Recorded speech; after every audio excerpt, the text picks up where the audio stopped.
মুসলমান আর্টিজান যারা ক্রাফটসম্যান ছিল, যারা সমৃদ্ধশালী এলাকার ব্যবসায়ী ছিল, তারা সাডেনলি ওভারনাইট দেখলো সে গরিব হয়ে গেছে, তার কিছু নাই, তাকে কর্মচারী বানায় দেওয়া হয়েছে।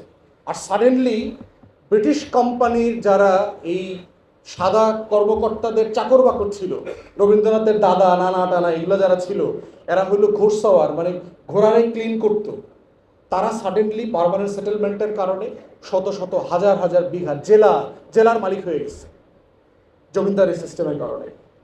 অতএব মুসলমানদের উপর যেটা হলো তখন টু টিয়ারের কলোনাইজেশন।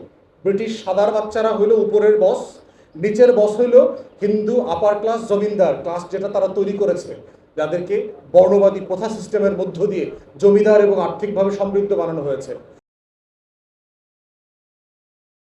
গোড়ায় যদি আমাদের তরুণরা, বিশ্ববিদ্যালয়ের শিক্ষার্থীরা হাত না দেয়, ইতিহাসের এই জায়গাতে যদি নিজেদেরকে কানেক্ট না করে, তাহলে হচ্ছে ভবিষ্যৎকে বিনির্মাণ করবার যে লড়াই, যেটা আমরা নতুন বন্দোবস্ত আকারে বারবার বলছি, সেইটা আসলে করা সম্ভব হবে না। 1600-এ পৃথিবী যে অর্থনীতি ছিল সারা দুনিয়ার, সেই অর্থনীতির ক্লোজ টু 30%, 30% মতো জিডিপি উৎপাদন করত আমার এই বাংলা। এই বাংলা মানতে শুধু আজকের বাংলাদেশ না, পশ্চিম বাংলা, আসাম, এগুলো সব মিলায় যে সুবা বাংলা যেটাকে বলা হয়, হিস্টোরিক বেঙ্গল। এখন আপনি চিন্তা করে দেখেন, ইকোনমিস্টরা বলছে যে বর্তমানে আমেরিকা এবং পশ্চিমারা যে লেভেলের ওয়েলথ অ্যাকিউমুলেশন করেছে, it's unprecedented in human history. এই লেভেলের সম্পত্তির অ্যাকুমুলেশন তারা যেটা করতে পেরেছে। এখন আজকে সবচেয়ে ধনী দেশ আমেরিকার জিডিপি কত? গ্লোবাল জিডিপির জায়গায় যদি ধরেন 21-22%। মানে মানব সভ্যতার ইতিহাসে সবচেয়ে বড় অর্থনীতির সাইজ এই 2025 সালের যে গ্লোবাল জিডিপি, সেখানে আজকের নাম্বার 1 ইকোনমির আপনার জিডিপির সাইজ হচ্ছে গ্লোবাল স্ট্রেংথে 21-22%। চায়না এর পরে আছে 17-19%, 20%, এরকম কাছাকাছি একটা জায়গাতে। তাহলে আপনারা চিন্তা করে দেখেন যে আমরা 1600 সালে আমার বেঙ্গলের জিডিপি ছিল গ্লোবাল ওয়েলথে 30%। তাহলে এখন বুঝতে পারছেন সাদা চামড়ার চোর ডাকাতগুলো কেন ইস্ট ইন্ডিয়া কোম্পানি বানিয়েছে, এবং ইউরোপের এক দেশে না, সব দেশে। এবং এই চোরেরা কিন্তু আমার ইন্ডিয়া দেশে যুদ্ধ করতো, নিজেরা যুদ্ধ করতো। ফ্রেঞ্চ, পর্তুগিজ, ডাচ, ইংলিশ সবাই মিলে নিজেরা যুদ্ধ করছে আমার এই সোনার বাংলার যে সোনার খনি ছিল, সেই খনির দখল নেবার জন্য। তাহলে এখন এই সম্পত্তির আলোচনাটা এই কারণে গুরুত্বপূর্ণ, দুইটা জিনিস বোঝা, যে বাঙালি মুসলমানের যে জাগরণের প্রশ্ন আসছে। তাহলে তখন তো আমরা তো মুসলমান ছিলাম তো এলাকায়, আমরা তো সাডেনলি হুট করে আইসা তো এখানে, মানে বিদেশ থেকে ওই ইস্ট ইন্ডিয়া কোম্পানির জাহাজে করে তো আসি নাই, আমরা তো মুসলমানই ছিলাম ওইখানে, এই অঞ্চলের মেজরিটি তখনও মুসলমান ছিল। তাহলে এখানে কিছু একটা তো ছিল, মানে আমার শুধু অর্থনীতি ছিল, আমার কি তাহলে সভ্যতা ছিল না? আমার জ্ঞান বিজ্ঞান ছিল না? আমার যদি অনেক টাকা থাকে, আমার দেখবেন একটা অ্যাকাউন্টেন্ট, দেখবেন আপনি যদি খাতুনগঞ্জে যান, চিরঙের রিয়াজউদ্দিন বাজারে যান, বলা হয় যে লুঙ্গির ভিতরে শত শত কোটি টাকার মালিক তারা। বন্যা হয়েছে, পানিতে ডুবে গেছে খাতুনগঞ্জের বাজারে, বস্তা ভরা ভরা টাকা পানিতে ভাসতেছে। এখন সেই মানুষটার কিন্তু একটা অ্যাকাউন্টেন্ট আছে, দেখবেন। অর্থ থাকা মানে হচ্ছে আপনার একটা আইনজীবী থাকতে হবে, আপনার একজন অ্যাকাউন্টেন্ট থাকতে হবে, আপনার ক্যাশিয়ার থাকতে হবে, এবং আপনার একটা কর্মচারী বলয় থাকতে হবে। তো আমার এখানে ইন্ডাস্ট্রি ছিল, আমার এখানে অর্থনীতি ছিল, তাহলে আমার অর্থনীতির জন্য কি আমার এখানে জ্ঞান বিজ্ঞান ছিল না? আজকে লন্ডনের বয়স এবং ঢাকার বয়স তো সমান। জাহাঙ্গীরের সময় তো এটা ক্যাপিটাল ছিল, রাজধানী ছিল। তো রাজধানী কি বনে জঙ্গলে গিয়া কেউ রাজধানী বানায়? মুঘল এম্পায়ার আইসা যে ঢাকাকে রাজধানী বানাইলো, রাজধানী বানানোর একটা ন্যূনতম অর্থনৈতিক, সামাজিক, সভ্যতাগত একটা কাঠামো থাকতে হবে না? একটা মিডল ক্লাস থাকতে হবে তো শহরে, তা না হলে তো আপনি রাজধানী বানাইতে পারবেন না। আপনি গিয়ে তো ভোলাকে রাজধানী বানাইতে পারবেন না, কারণ ওইখানে গ্যাস আছে। আপনি কক্সবাজারকে গিয়ে তো রাজধানী বানাইতে পারবেন না, কারণ ওখানে সমুদ্র সৈকত আছে।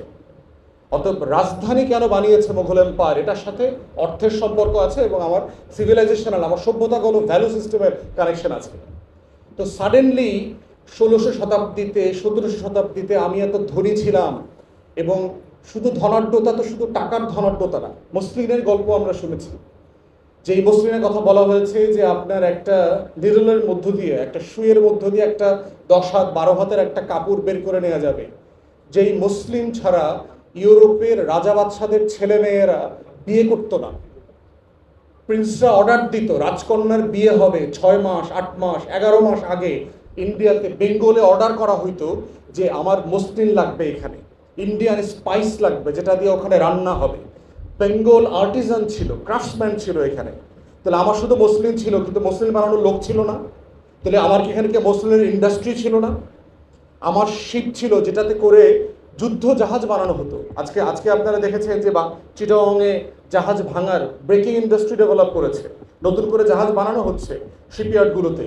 আমাদের সেই শতাব্দীগুলোতে 1600, 1700, 1800 শতাব্দীতে এই আটলান্টিক, এই প্যাসিফিক, এই ইন্ডিয়ান ওশনে আমাদের বানানো যেই যুদ্ধ জাহাজ ছিল সেগুলো চষে বেড়াইতো, দাপটের সাথে চষে বেড়াইতো। তাহলে আমার সেই সভ্যতা ছিল। তাহলে সাডেনলি কি হইল? ব্রিটিশরা আসার পরে সাডেনলি আমরা কেন বর্বর হয়ে গেলাম? আপনি দেখবেন যে যখনই মধ্যযুগের আলোচনাটা আসে, মধ্যযুগ ইতিহাসের শব্দটা এমনভাবে বলে যে মুসলমানি শাসন ব্যবস্থাটাই ছিল মধ্যযুগ, মধ্যযুগ ছিল বর্বর, এখানে কোনোদিন সূর্য উঠতো না, সবসময় খালি অন্ধকার থাকতো, আমরা মোমবাতি দিয়া খালি খাইতাম আর ঘুমাইতাম, আর কিছু ছিল না এখানে। কিন্তু সাদা সামনের চোর ডাকাতরা এখানে আসলো কেন? চোর ডাকাত আসছে মানে তো বাড়িতে সম্পত্তি আছে। কোন বাড়িতে চুরি হয়? বস্তিতে চুরি হয় শুনছেন কখনো? গরিবের বাড়িতে চুরি হয়?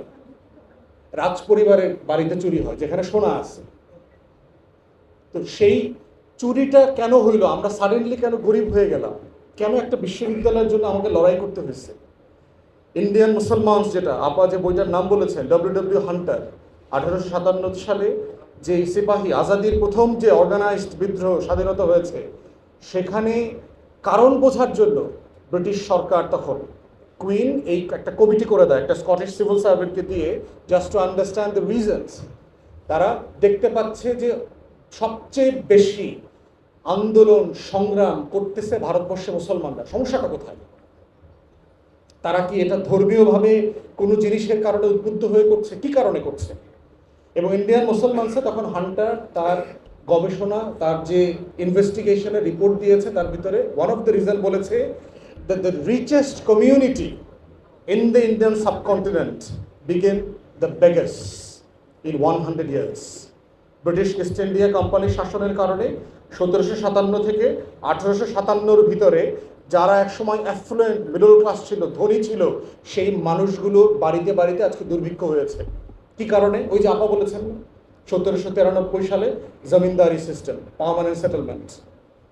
পার্মানেন্ট সেটেলমেন্ট করে কি করে দেওয়া হলো? মুসলমান আর্টিজান যারা ক্রাফটসম্যান ছিল, যারা সমৃদ্ধশালী এলাকার ব্যবসায়ী ছিল, তারা সাডেনলি ওভারনাইট দেখলো সে গরিব হয়ে গেছে, তার কিছু নাই, তাকে কর্মচারী বানায় দেওয়া হয়েছে। আর সাডেনলি ব্রিটিশ কোম্পানির যারা এই সাদা কর্মকর্তাদের চাকর বাকর ছিল, রবীন্দ্রনাথের দাদা নানা টানা এগুলো যারা ছিল, এরা হলো ঘোড়সওয়ার, মানে ঘোড়ারে ক্লিন করতো। তারা সাডেনলি পার্মানেন্ট সেটেলমেন্টের কারণে শত শত হাজার হাজার বিঘা জেলার মালিক হয়ে গেছে জমিদারি সিস্টেমের কারণে। অতএব মুসলমানদের উপর যেটা হলো তখন 2 টিয়ারের কলোনাইজেশন। ব্রিটিশ সাদার বাচ্চারা হইলো উপরের বস, নিচের বস হইলো হিন্দু আপার ক্লাস, জমিদার ক্লাস, যেটা তারা তৈরি করেছে, যাদেরকে বর্ণবাদী প্রথা সিস্টেমের মধ্য দিয়ে জমিদার এবং আর্থিকভাবে সমৃদ্ধ বানানো হয়েছে। এখন সবগুলো তো কানেক্টেড। আপনি দেখবেন যে অভাবী পরিবারের ছেলেমেয়েরা লেখাপড়া করে না। কেন করে না? মানে ওর লেখাপড়া করতে ইচ্ছা করে না, কারণ ওখানে একটা টেনশন আছে যে আমার ছেলেটাকে কি আমি সকালে খেতে পাঠাবো না স্কুলে পাঠাবো। বাবা মার একটা ডিলেমা আছে, আমার মেয়েটাকে কি আমি গার্মেন্টসে পাঠাবো না আসলে ওকে স্কুলে পাঠাবো। এবং আজকের অর্থনীতির ফাউন্ডেশন দেখেন এই গরিব মানুষগুলোর লেবারের উপর দিয়ে কিন্তু আমাদের এই অর্থনীতিটা ভেঙে ভেঙে চলছে। কারণ ওই চাষি আব্দুল কুদ্দুসের নিজে চাষবাস করে, তার মেয়েটা হলো সাভার আসলেতে গার্মেন্টসে চাকরি করে, আর তার ছেলেটা দুবাইতে ঝাড়ু দেয়, রাস্তা ক্লিন করে।